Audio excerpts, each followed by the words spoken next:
Okay, guys. This video I'm going to be choosing and then debunking one of Aron's videos. This is not. This is just to safely send a brother Aron's information. So, of course, this video can be useful for you guys.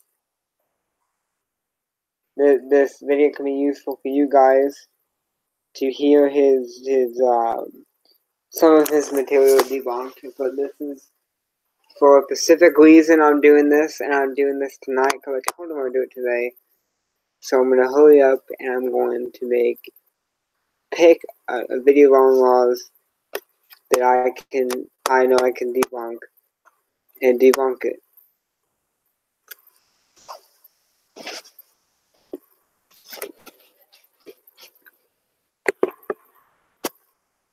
This will be so he can see his material, and also he's guarded with truth. So, because all in all is pretty powerful, I'm wanting to,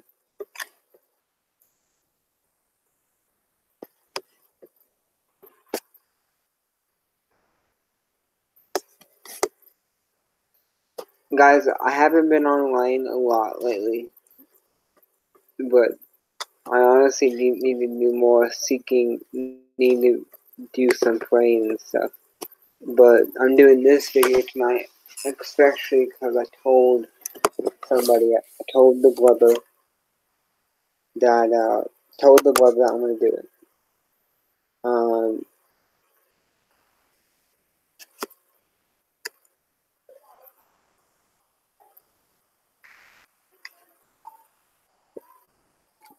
I'm going to pick a random video of his, and I'm going to respond to it. This is just so we can see his information, just so I can guard him for any of his tricks.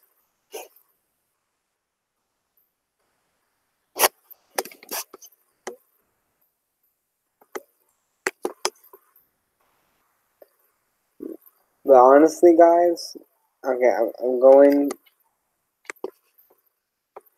to YouTube. Give me a second. Trying.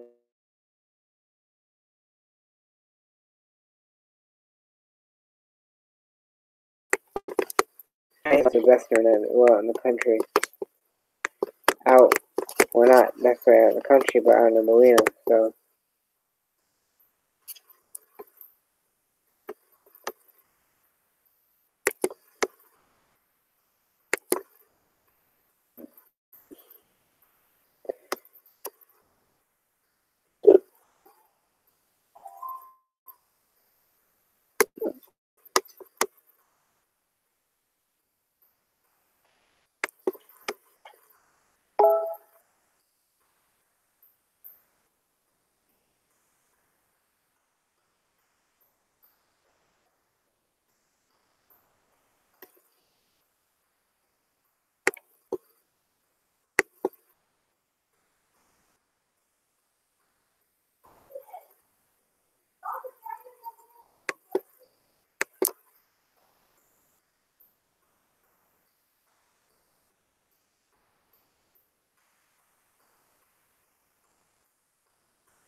Hold on, guys. I need to. I'm trying to.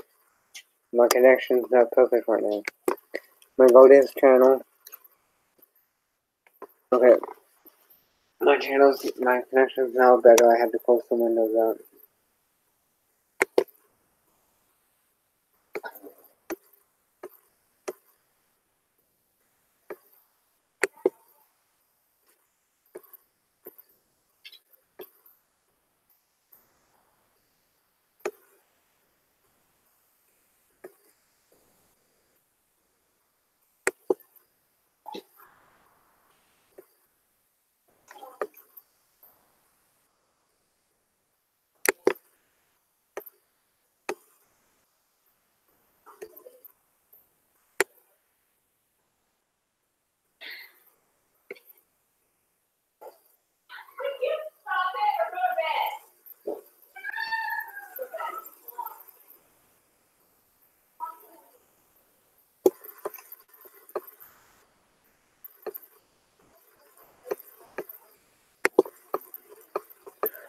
I just pick. I'll pick a random. The second foundational.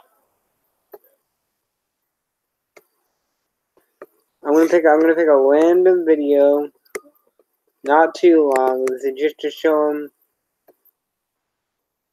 The falsehood of creationism is the belief that sacred scriptures were written by a god rather than by the actual human authors. When believers argue over any of the many things which contradict their religion, they often challenge us to decide whom are we going to believe, the alleged word of God or that of men, as if human inquiry had no chance against the authority they imagine their doctrine to be. But when they say men, they're talking about science, and when they refer to the word of God, they're talking. No, I want to pick one of his best.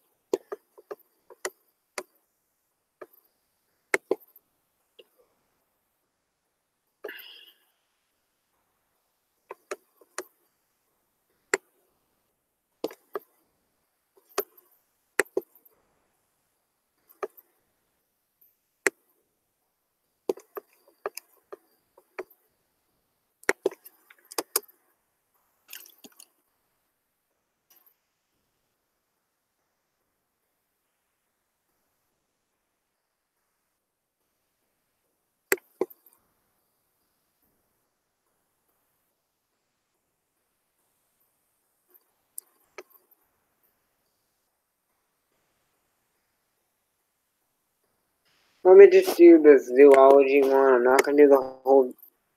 Hey, I just created a Wix website for my business. I'm gonna do how zoology disproves Noah's flood. I can add anything I want. It's not like this guy is not that smart. He is intelligent. So, you know, but I just gotta guard the flock. And for people, atheists, to get all upset and say stuff because I'm doing this, listen, even the people in the atheist community would guard their flock. So don't get like, you know, I'm presenting facts. Why do you think I'm wanting to go toe to toe with Aron if I don't think I can back myself up? Aron is very stupid to compare. He has a big vocabulary, and he speaks with authority. I mean, I should have called him out better than stupid. Aron is foolish. He's not very intelligent. He has a sense of intelligence. He's better than a lot of atheists in the atheist community, but if you really want to dig deep into his flaws, you can explore them. You can, you know, you can what I'm looking for one. If you want to,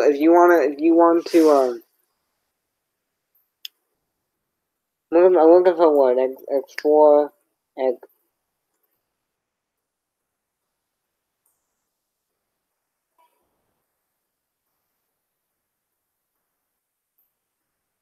You can okay. I'll just do the one.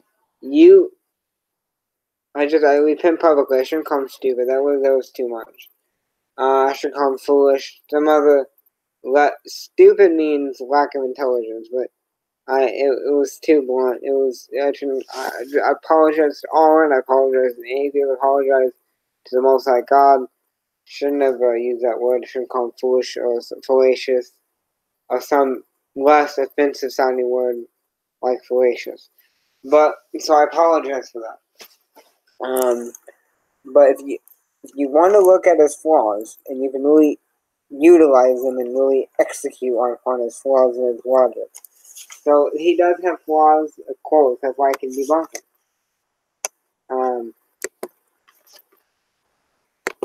So I'm gonna go ahead and touch a little bit on this video. I've already replied to this video in the comment section.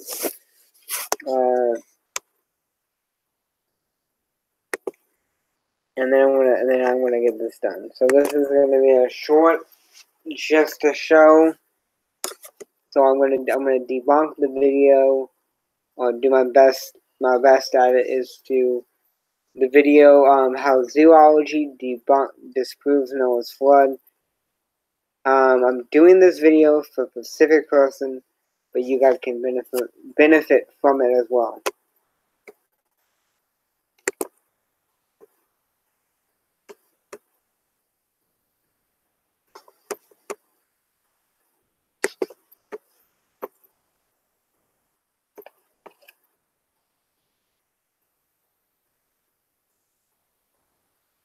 And yes, guys, I listened to Todd White. I know his problems, guys, but there's still, for the wise and discerning, there is still some meat to gain from his material, as long as you can discern and know the lies he teaches,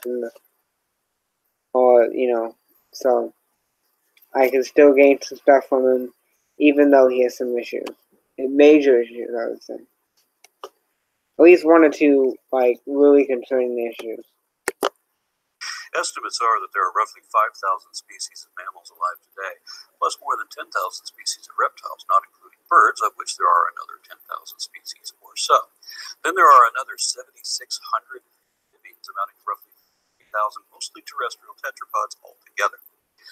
That doesn't account for fish or insects, with the vast majority of life on Earth, only the relative few that biblical authors would recognize as having the breath of life. See, back then, people didn't know that air was particulate matter. They thought air was a tangible spiritual life force, and that the act of breathing caused one to be infused with the spirit, which brings one to life. Because they figured out that a lot of animals will die if they can't breathe. So the fable says that all the animals that had the breath of life would come to Noah to be saved from the flood. Thus, the first thought you might have is that Noah loaded 66,000 individual animals onto a box that couldn't possibly hold them all. Of course, the people who wrote this story weren't thinking globally. They had no idea that Australia or the Americas even existed, so they didn't know about penguins, polar bears, bison, wallabies, or three-toed. Okay, this is a fallacy. So basically, let's explore into his first claims. Now, it could be said that they didn't exist yet. That later on, through environmental changes and adaptation and speciation, which is scientific, certain animals, through other methods of reproducing, different genes, speciation, adaptation. Certain animals like polar bears and penguins and other animals that came later on to exist from individual similar in DNA code ancestors. The difference is that this is not a total. This actually can be. This actually proven that you can mix these genes. You can make a half zebra and all that, and a zonkey and all that. So,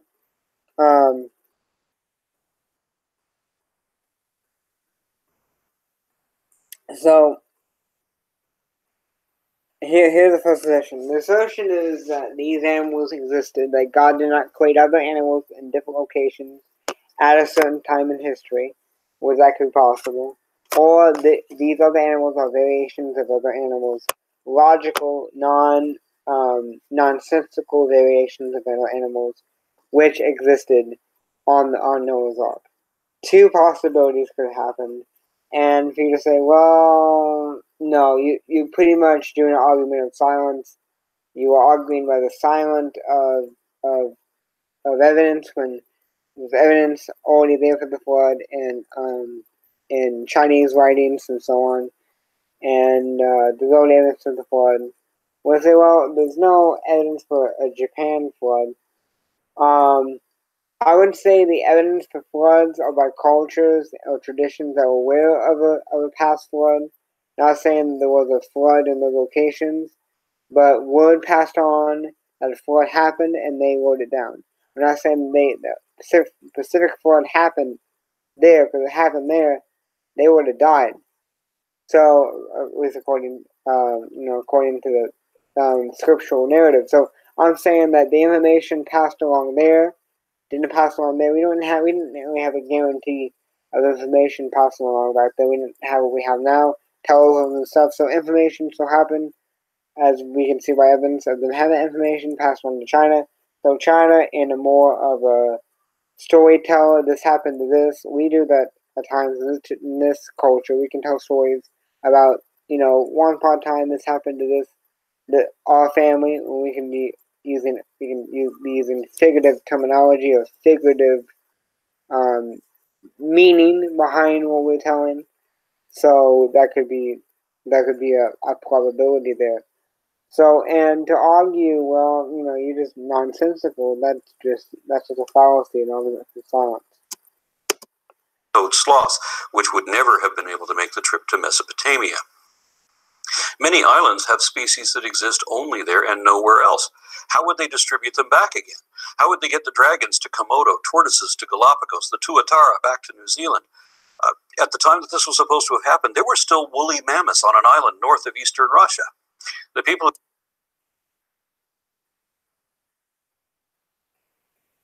Again, so the assertion that God did not create other animals after the flood, or the assertion that somehow certain animals migrated and adapted to these climates, and that's how we came across. So since the body had to adapt to other climates, eventually natural selection took place, which is scientific, and these animals came to be. Quite possible, but who made up the story didn't. So these guys won't really. They don't hold this up to the same standard that they want to hold the Bible to. Know about any of them. They were only aware of a relatively few animals that lived in their immediate area, which their royalty might have kept in a menagerie. The story also says that Noah was supposed to load at least 7 pairs of each of the clean animals, meaning the livestock that they kept to eat. These would be herd animals that chew the cud and have a divided hoof, such as cattle, deer, goats, and sheep. But they also loaded domestic fowl like chickens, geese, ducks, and whatever other birds these people thought were good to eat. They brought at least 7 pairs of each of those, on top of 2 of every other kind of bird. So how many are we up to now? Who knows? The people who made up the story obviously didn't know, so how could we? How are they supposed to house walruses and sea turtles that can't be left in the ocean for a year? So the assertion is that these ducks, look, a small dog like a poodle or like a Yorkie can take years of breeding to get a certain structure of animal. This is possible, but you won't see a dog create a penguin, which is initially what the initial narrative evolution says. I know modern atheists, they define evolution differently, and there's different people that have a different view of evolution, but the what is believed as what's called the Darwinian evolution model is a dog comes into a penguin, and that's just nonsensical.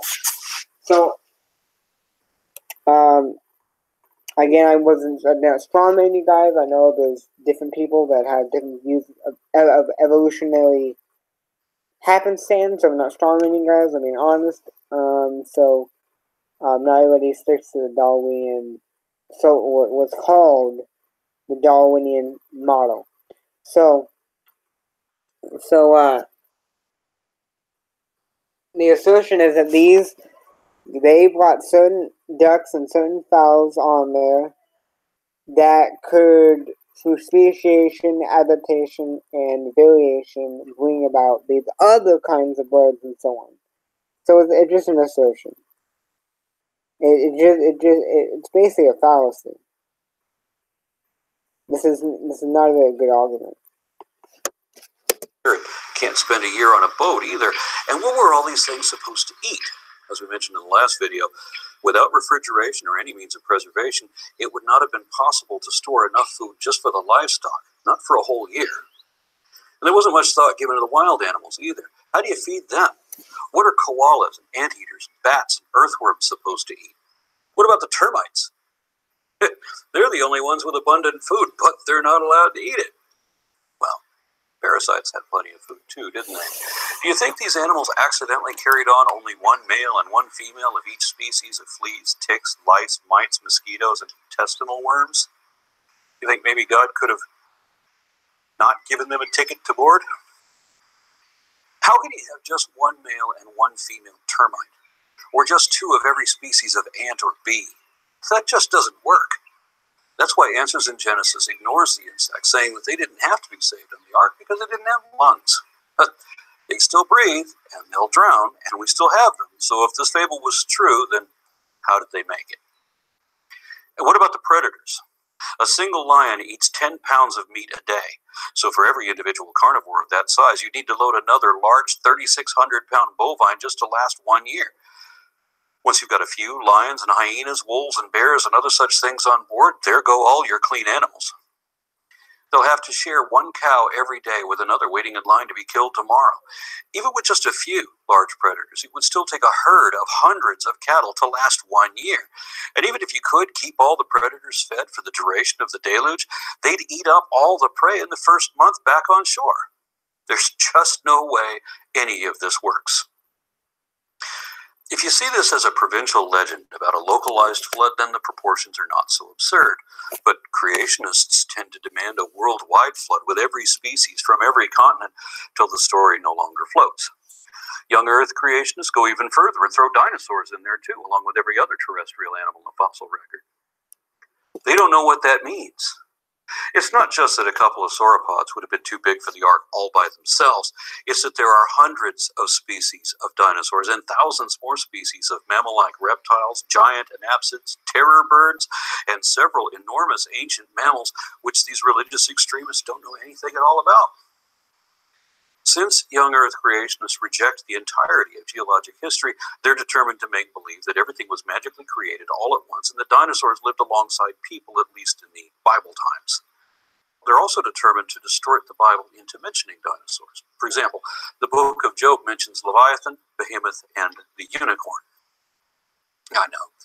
The traditional joke is that the unicorn didn't make it on the ark, and that's why we don't have any today. But back in the Bronze Age, people had a very different idea of what a unicorn was. The Latin name of this animal is Diceros bicornis, and this one is called Rhinoceros unicornis. This is a unicorn.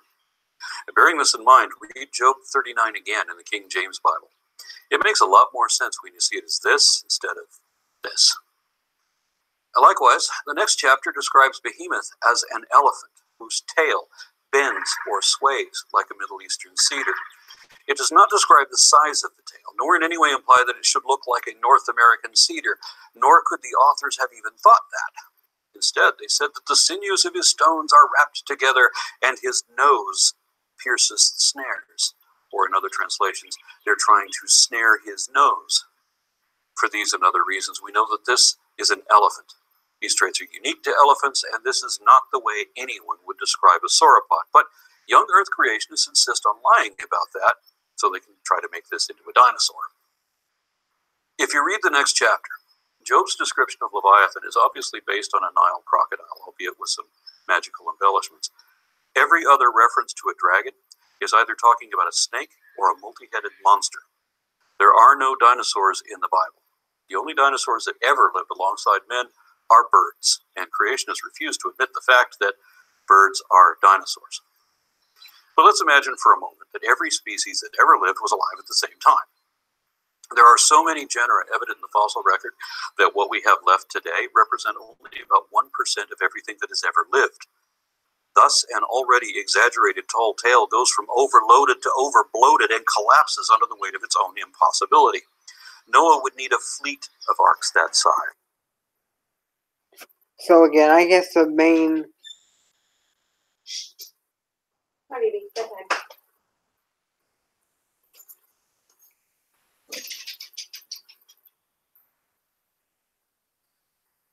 So again, the main assertion is that since all these insects and all these animals exist, therefore the flood is false. When it could be easily answered that God created other animals after the flood, or that certain animals migrated through divine influence or through natural selection is some kind of process that God created two other places may adapt to the environment, or the genes and DNA code adapted to the environment, and thus they brought forth other variations like these other birds and the animals and insects and worms and all that. So God could have created it. It could happen with speciation, variation, and adaptation. So that's basically the main thing here.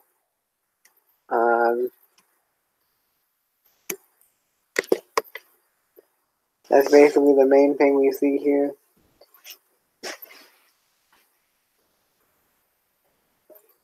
I'm going to, because I need to be quiet, I'm going to probably end this thing. But that's the main assertion. I'll look through this more. A whole navy. Not everything had to be on the ark because a lot of these were seagoing creatures. But then what happened to all the ammonites and trilobites, pliosaurs, plesiosaurs, ichthyosaurs, mosasaurs, placodons, crinoids, eurypterids, and other things that are now entirely extinct? If God wanted to save any of these species, he certainly went about it the wrong way, didn't he? When Answers in Genesis built their fake ark in Kentucky, they quickly realized that they couldn't even house a decent zoo in that boat-shaped building. Not without extensive and expensive provisions, more than any crew of 8 could have possibly managed or stored, even with modern appliances. And without air conditioning and much more ventilation than their fable allowed, everyone would have died of methane poisoning within the first couple of days. So, instead of including a zoo with real animals, which would have been a much better attraction, they opted to create a few dozen stuffed animals instead, which really wasn't worth the ticket price. These included a pair of dromaeosaurs, but without any feathers, of course, because they don't want people to know that dinosaurs were so bird-like. They know better, but they're not going to be honest about that because it's all about make-believe and they need to keep their people ignorant. They also had Mesohippus and Pachycetus and Chalicotherium, and the reason for that is confusing. Being forced to defend an increasingly obviously indefensible myth, young Earth creationists painted themselves into a corner and used an unlikely excuse as their only escape. They realized that evolution was the only explanation they could use to reconcile all these impossibilities. The fact that finally clued Darwin to the idea that one species could diversify into many was the discovery of a collection of finches from the Galapagos archipelago. All the island birds were derivations of a common ancestor on the mainland. So if you only had that archetype, then that one species is as good as the 14 that evolved from it. So AIG said that they didn't need tens of thousands of species on their ark, just a few common ancestors from which they could derive everything else. Creationists don't believe in gradual evolution over millions of years, but they'll evoke a super fast, hyper-accelerated evolution happening in only a century or so if they need that type of excuse. If one lineage of dogs can produce 100 or a couple hundred recognized breeds, then one lineage of bears can produce every other species of bear, and so on. Yeah, that's basically microevolution, which I do believe in. I just don't believe in macroevolution. I don't. So how many cats were on the ark? Surely they didn't have every species of cat known to man. No.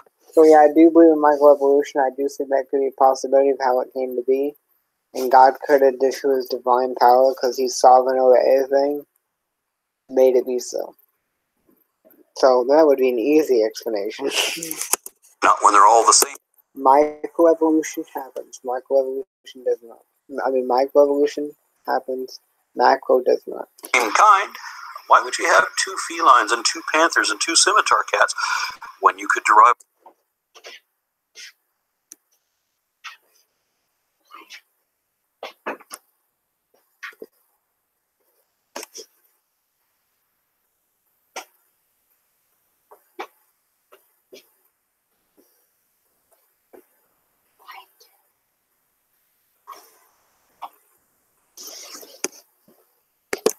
all 3 groups just from one breeding pair of proto-kitties, like a pair of prehistoric nimbrids, for example. These are a group of almost cats from the Eocene epoch. How long would it take on a young Earth creationist timescale for these to evolve into all the cats we have today? Well, there's a problem with that. Answers in Genesis said the flood happened less than 4,400 years ago, But we already had depictions of both lions and leopards with different kinds of house cats long before then. So each of these species already existed before the flood that never happened. Likewise, Pakicetus is taxonomically basal. You're inserting that that's the way age based on your faulty radiometric dating and so on. They could have been younger. So, I mean, you're willing to call Josephus fraudulent if you saw that, so why not call your dates fraudulent too? Because you guys don't even. I'm more dignified than that. But I would say that you could have, guys, you at least give a philosophical probability that you guys could have dated wrong.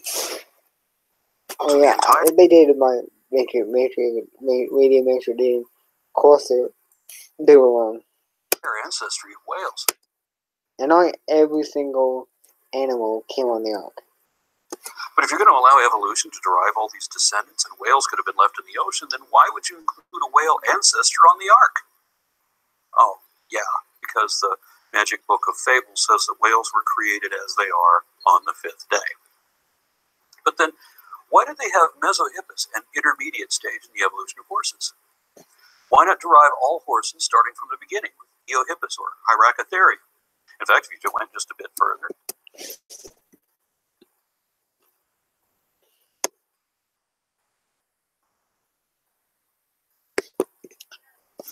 Book of Fables. So basically, God could of the other animals could have came to be through speciation, adaptation, and what is called microevolution. And it could have happened during a very fast time. The Bible records miracles, and those miracles from the New Testament that record outside the New Testament, and the New Testament can be argued very solidly at this fact. So, and so we can very argue using historical and philosophical principle that miracles did happen, supernatural miracles. Thus, God, I'm using philosophy because God could have speeded up a process of microevolution through adaptation, speciation, and variation. So,